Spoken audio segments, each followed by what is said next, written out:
Hello guys, നമുക്കൊരു ആമപ്പാറ കണ്ടാലോ? കമ്പന്തേനി യാത്രയിലാണ് കേട്ടോ ഞാൻ ഈ ആമപ്പാറ കാണുന്നത്. പേര് പോലെ തന്നെ ഒരു വെറൈറ്റി പാറയാണ് കേട്ടോ. വലിയ പാറക്കെട്ടിന്റെ ഇടയിൽ കൂടെ നമുക്ക് പുറത്തേക്ക് ചാടണം. ആദ്യം പോവാൻ മടിച്ചെങ്കിലും പിന്നെ ഞാനൊന്ന് ട്രൈ ചെയ്തിട്ടോ. എന്തായാലും ഇവിടെ വന്നേല്ലേ, ഇതൊരു അനുഭവം ആവട്ടെ എന്ന് വിചാരിച്ച് ഞാൻ കയറിട്ടോ. താത്ത പറയണത് താത്താനെ കൂടെ കൊള്ളൂല, അതുകൊണ്ട് ഞാനില്ലാന്ന്. ഇക്കന്മാരൊക്കെ നല്ല സപ്പോർട്ട് ചെയ്യുന്നുട്ടോ. അങ്ങനെ ഇവര് പോണത് ഞാൻ നോക്കി നിന്ന് കണ്ടു. അങ്ങനെ ഞാനും പോയി. പറഞ്ഞതുപോലെ തന്നെ അതിൽ കൂടെ പോരുമ്പോൾ ഇരുന്നിട്ടും കിടന്നിട്ടും കമിഴ്ന്നിട്ടും വേണം കേട്ടോ പോരാന്. ഭയങ്കര റിസ്ക് ആണ്. പക്ഷെ നല്ലൊരു സന്തോഷമാവും കേട്ടോ നമുക്ക് അതിൽ കൂടെ പോരുമ്പോൾ. ഇത്രയും റിസ്ക് എടുത്ത് നമ്മൾ പോകുന്നല്ലോ.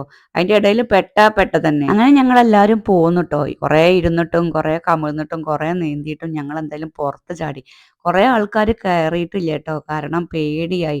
സംഭവം ഇത് പേടി തന്നെയാണ്. നമുക്ക് ഇവിടെ പോരാൻ കഴിയില്ല. തടിയുള്ള ആൾക്കാർക്കൊന്നും പോരാൻ കഴിയില്ല. അപ്പൊ ഈ തടി ഇല്ലയെന്ന് ചോദിക്കും. ഞാനും തടിയുണ്ട്. അങ്ങനെയല്ല പറഞ്ഞത്. ഇതിനേക്കാളും തടിയുള്ള ആൾക്കാർക്കൊന്നും ഇവിടെ പോരാൻ കഴിയില്ല കേട്ടോ. അതിന്റെ അപ്പുറത്ത് തന്നെ വലിയൊരു ശില്പം ഉണ്ടാക്കി വെച്ചിട്ടുണ്ട് കേട്ടോ ആമേന്റെ. നല്ല രസമായിരുന്നു കാണാൻ. ഇങ്ങനെയാണ് കേട്ടോ ഞങ്ങൾ പുറത്തെത്തിയത്. അപ്പൊ ഇനി അവിടെ പോണോലെല്ലാവരും ഇവിടെ കയറാൻ മറക്കരുതേ. Bye, see U.